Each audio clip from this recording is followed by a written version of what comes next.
Welcome back to the channel.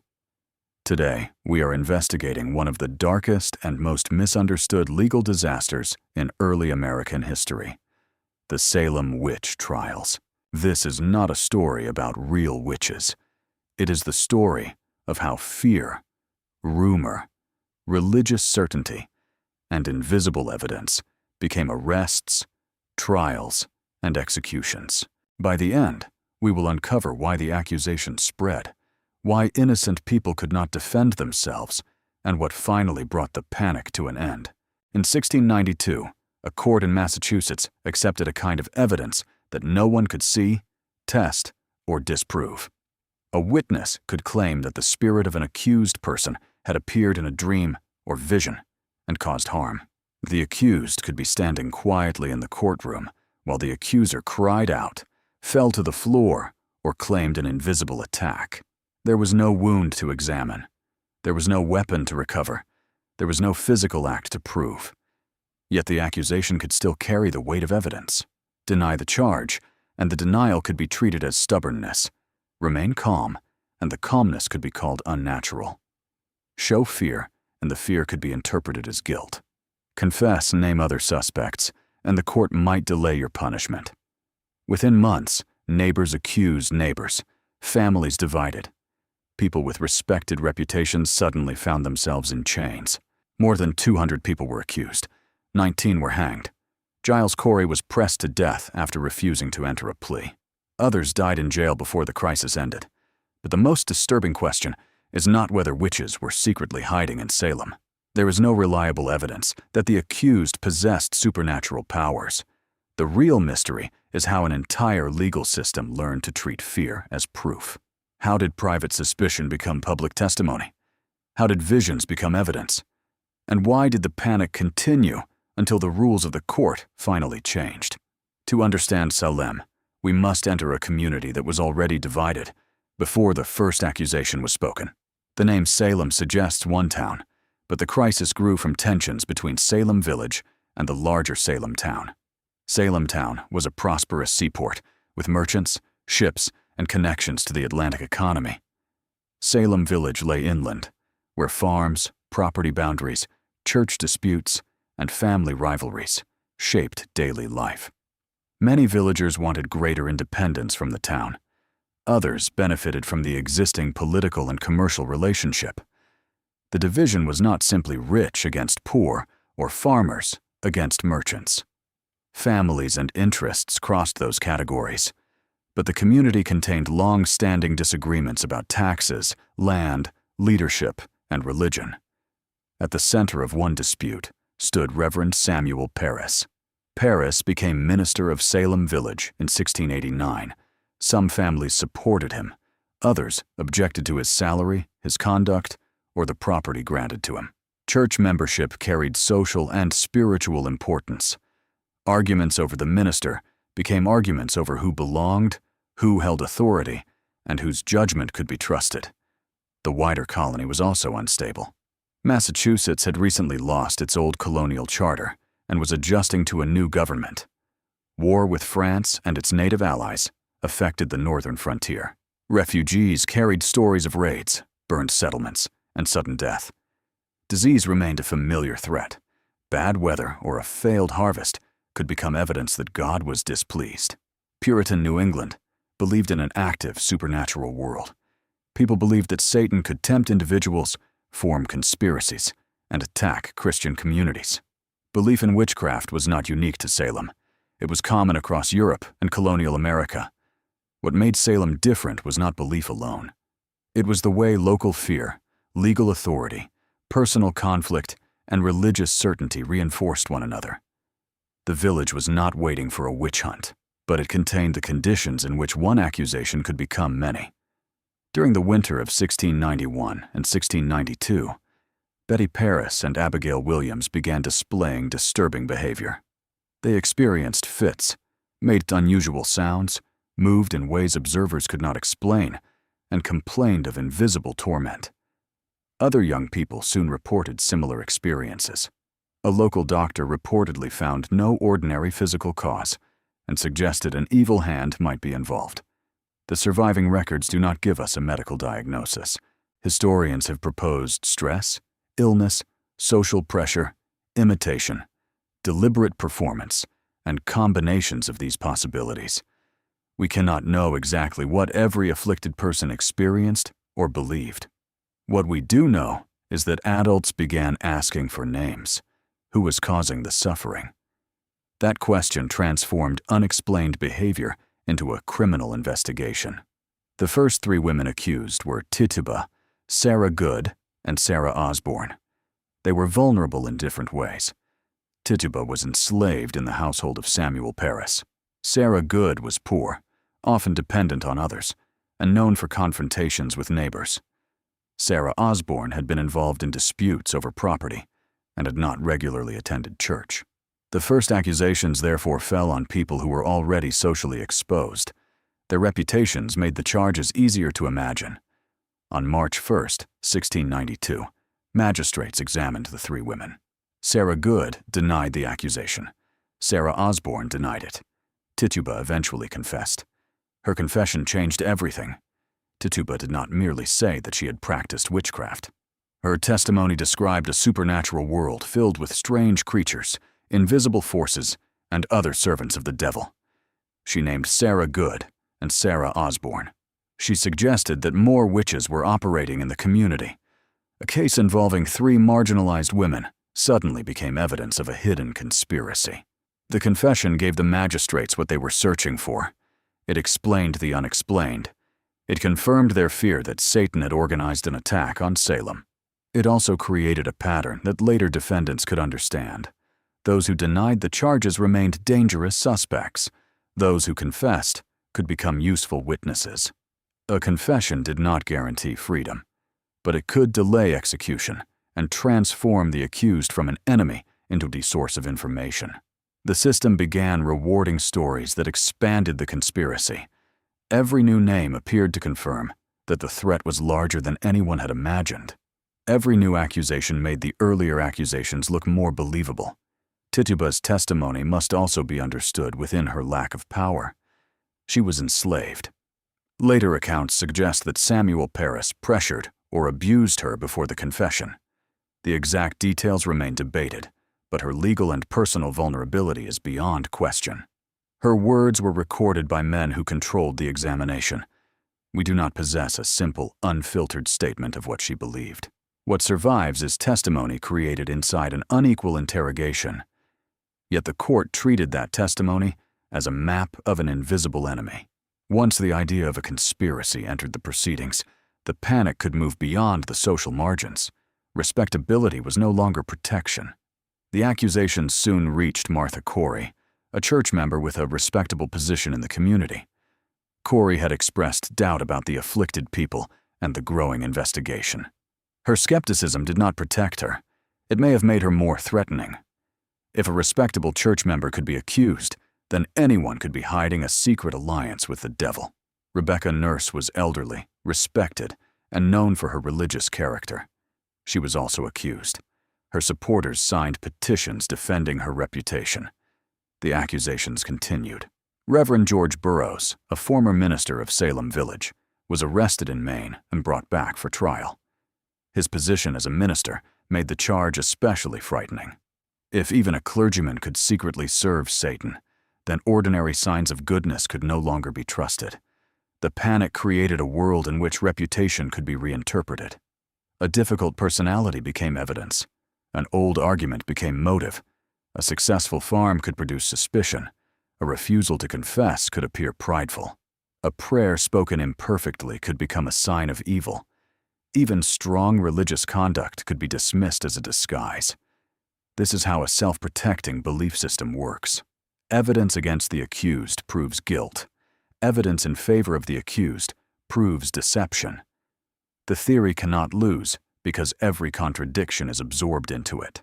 The court now needed a method for identifying crimes that supposedly occurred beyond ordinary sight. That method was spectral evidence. Spectral evidence was testimony that the spirit or apparition of an accused person had appeared and caused harm. The physical person did not need to be present at the alleged attack. The accuser might claim to see the accused person's shape biting, choking, pinching, or commanding them to sign a supernatural book. Only the afflicted witness could see the apparition. That made the claim almost impossible to challenge. The accused could say, "I was somewhere else." The court could answer that the spirit traveled without the body. The accused could say, "Satan used my shape without permission." Some religious authorities considered that possibility, but the judges often allowed spectral claims to influence the proceedings. The examinations became public performances. When an accused person moved, the afflicted might imitate the movement. When the accused looked toward them, they might fall into fits. The crowd saw apparent cause and effect. But the performance occurred inside an atmosphere where everyone already expected supernatural attack. The afflicted people received attention from magistrates, ministers, relatives, and neighbors. Their reactions shaped the direction of the investigation. This does not require us to decide that every accuser was consciously lying. Human behavior under fear, group pressure, religious expectation, and public attention can be complicated. Some may have believed their experiences. Some may have exaggerated. Some may have imitated others. Some may have used the crisis to express resentment or gain influence. The surviving records cannot assign one motive to every accuser. What made the situation deadly was not simply what people claimed to see. It was that legal officials gave those claims authority. A private vision became public evidence. A fit became a courtroom event. And the accusation produced more accusations. The accused entered a system with no safe response. A denial could be interpreted as proof that the devil had hardened the person's heart. A confession could save time, but required admitting a crime that may never have occurred. Confessors were questioned about meetings, animals, books, marks, and other witches. The more detailed the story, the more useful it became to the prosecution. Naming another person transferred suspicion outward and strengthened the belief in conspiracy. This created a terrible incentive. People who maintained their innocence faced trial and possible execution. People who confessed and cooperated were often kept alive for further testimony. The system therefore punished consistent denial and rewarded expanding stories. That does not mean every confession was identical or that every official followed one fixed strategy. But the overall pattern was dangerous. The court interpreted confession as confirmation. It interpreted denial as resistance. The accused could not disprove an invisible crime. They could only choose how to respond to the accusation. Giles Corey chose not to enter a plea. Under English legal procedure, refusing to plead prevented the court from moving directly to trial. Authorities subjected him to pressing in an attempt to force a response. He died without entering a plea. His death has often been remembered through the phrase, "more weight," although the exact wording is not securely documented. What is certain is that the legal process itself killed him. Salem was no longer only a crisis of rumor. It had become a machinery of imprisonment, property loss, trial, and death. Historians have searched the accusation records for patterns. They have found connections to family conflict, church division, property disputes, local reputation, and earlier grievances. But no single map explains every case. Some accusers targeted people they had argued with. Some accusations crossed family and economic lines. Some suspects were outsiders. Others stood near the center of the community. This is important because Salem cannot be reduced to one hidden cause. Land conflict alone does not explain it. Religious fear alone does not explain it. Adolescent rebellion alone does not explain it. The crisis grew because different motives could enter the same legal channel. A person with a genuine supernatural fear could accuse someone. A person with an old resentment could accuse someone. A frightened witness could repeat a name already circulating. A prisoner could name others to improve the chance of survival. A magistrate could interpret hesitation as guilt. Each action reinforced the next. The records also reveal that accusations followed social networks.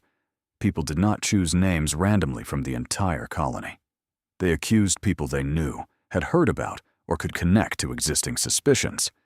That is one reason the ergot poisoning theory cannot explain the full pattern. A physical illness might help explain symptoms in some individuals. It does not explain why the accusations followed relationships, reputations, and legal incentives. Nor does it explain why the crisis changed when political and courtroom rules changed. The panic was social and institutional, even if illness or stress played a role in its beginning. One modern theory proposes that contaminated rye exposed some Salem residents to ergot, a fungus capable of producing convulsions and hallucination-like symptoms. The idea is memorable. It offers a medical explanation for strange behavior. It turns the mystery into a poisoned food investigation. Environmental conditions may have allowed ergot to grow in some New England crops, but the theory faces serious problems. Not everyone who reported affliction lived in the same household or ate from the same food supply. The symptoms described in the records do not form a clear medical pattern shared by all accusers. The accusations continued for months and expanded through questioning, testimony, and social influence. Most importantly, ergot cannot explain the legal system. It cannot explain why denial became dangerous. It cannot explain why confession brought temporary safety. It cannot explain why spectral evidence was admitted. It cannot explain why accusations spread along community relationships. And it cannot explain why the convictions collapsed after the court stopped relying on invisible evidence. Ergot remains an interesting possibility for part of the story. It is not a complete solution. The strongest explanation is not one fungus, one family feud, or one group of deceptive children. It is a chain reaction involving belief, fear, conflict, incentives, and failed legal safeguards. As the jails filled, Governor William Phips created a special court of Oyer and Terminer to hear the witchcraft cases. The name meant a court authorized to hear and determine serious accusations. The court moved quickly.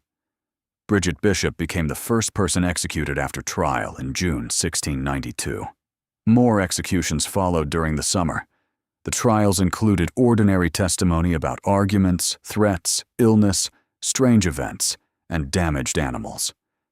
But spectral evidence remained central to many accusations.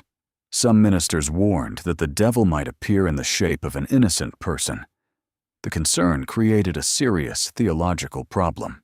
If Satan could use an innocent person's appearance, then a vision did not prove that the accused had consented. Yet the trials continued. The authority of the court gave the accusations a power they had not possessed in private life.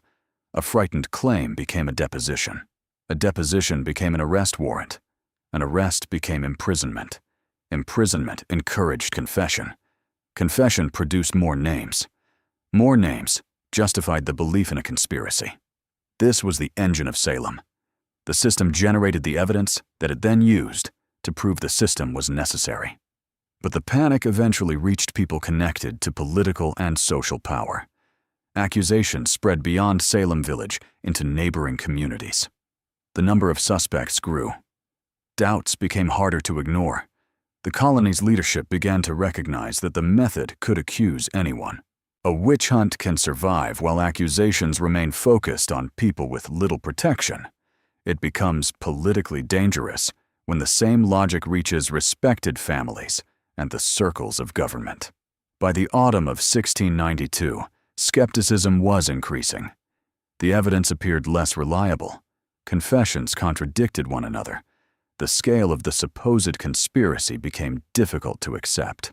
Governor Phips's own wife was reportedly named by an accuser, although the surviving evidence for the exact incident is limited.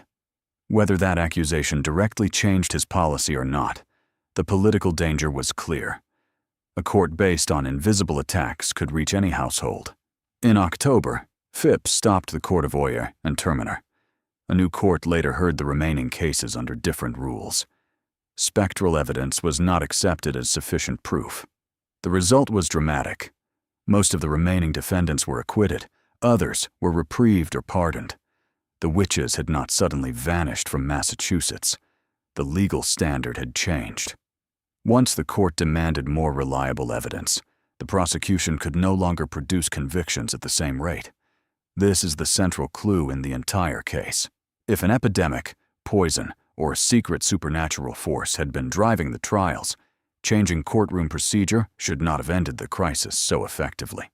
But if the panic depended on a legal system that rewarded accusation and admitted impossible evidence, then changing the rules would break the chain. That is what happened. The end of the trials did not immediately repair the damage. Families had lost relatives. Prisoners returned to communities that had accused them. Property and reputations had been damaged. Some survivors remained burdened by jail fees. Public regret came slowly. In 1697, Massachusetts held a day of fasting and reflection. Judge Samuel Sewall publicly acknowledged guilt for his role in the trials. Some jurors expressed sorrow and asked forgiveness. In 1706, Ann Putnam Jr., one of the most active accusers, made a public confession of error. She said she had been deceived and expressed sorrow for the suffering she had helped cause. The colony later reversed some convictions and provided compensation to certain families. But legal correction could not restore the dead. Salem became a warning about evidence, due process, confession, public fear, and the treatment of unpopular people. The phrase witch hunt later entered political language. It is often used carelessly. The original Salem crisis was not simply a situation in which people faced criticism. It involved imprisonment, coercive questioning, unequal procedure, and execution for crimes that could not be physically demonstrated, remembering that difference matters. The victims were not symbols created for modern arguments. They were individuals with families, property, beliefs, conflicts, and lives interrupted by a legal disaster. What really happened during the Salem Witch Trials? There was no single cause. The crisis grew from a community already divided by church disputes, property conflict, political uncertainty, frontier war, disease, and fear of supernatural attack. Unexplained symptoms created the first accusations. The first accusations targeted socially vulnerable women. Tituba's confession transformed a small case into the idea of a hidden conspiracy. Spectral evidence allowed invisible claims to enter court. Public examinations turned suffering into performance. Confessions produced more names. Denials became dangerous. The special court converted fear into warrants, imprisonment, trials, and executions. The panic continued because the system treated every new accusation as proof that the conspiracy was real. Then the legal rules changed. Spectral evidence lost its authority. Most remaining defendants were not convicted. The crisis collapsed. That sequence gives us the strongest explanation. Salem was not caused by actual witchcraft. It was not explained completely by poisoned grain. It was not simply a plot by a few children. It was a failure of institutions under pressure. People can hold frightening beliefs without creating a mass prosecution. The disaster begins when authority removes the safeguards that separate belief from proof. Salem became deadly when the court accepted claims that could not be tested and created incentives for witnesses to expand them. The most frightening part of the story is therefore not that people in 1692 believed in witches. Many people across the world held similar beliefs. The frightening part is that educated officials built a legal process around those beliefs. They allowed invisible evidence to outweigh physical reality. They placed the burden on accused people to disprove events that supposedly occurred in dreams and visions. They created a system in which confession could preserve life, while innocence could lead to death. Salem did not end because the community discovered a medical cure. It did not end because a hidden enemy was defeated. It ended because leaders finally withdrew legal support from the impossible. The witches did not disappear. The evidence did. And when the evidence could no longer survive scrutiny, the prosecutions could not survive either. That is why Salem still matters. It is not only a story about superstition.